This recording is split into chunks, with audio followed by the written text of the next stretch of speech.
Hello বন্ধুরা, আশা করি সবাই ভালোই আছো।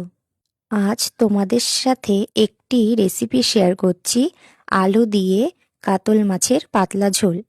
তার জন্য প্রথমে মাছ ভেজে নিতে হবে, তারপর ভেজে নিতে হবে আলু, তারপর টমেটো, আদা, রসুন, কাঁচা লঙ্কা, দারচিনি, এলাচ পেস্ট করে নিতে হবে।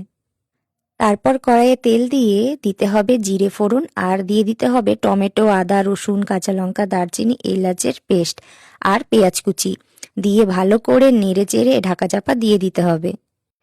তারপর ঢাকনা খুলে ভাজা আলু, জল, লবণ, হলুদ, জিরে গুঁড়ো, ধনে গুঁড়ো দিয়ে ভালো করে নেড়ে চেড়ে ঢাকা চাপা দিয়ে দিতে হবে। তারপর ঢাকনা খুলে ভালো করে কষিয়ে নিতে হবে কিছুক্ষণ ধরে। তারপর যখন মশলা ভালো করে কষে আসবে, তখন জল দিয়ে ভালো করে নেড়ে চেড়ে ঝোল ফুটে আসলেই দিয়ে দিতে হবে ভাজা মাছ আর গরম মশলা গুঁড়ো দিয়ে ভালো করে নেড়ে চেড়ে কিছুক্ষণ ধরে ঝোল ফুটিয়ে গরম গরম সার্ভ করো আলু দিয়ে কাতল মাছের পাতলা ঝোল। Please subscribe the channel.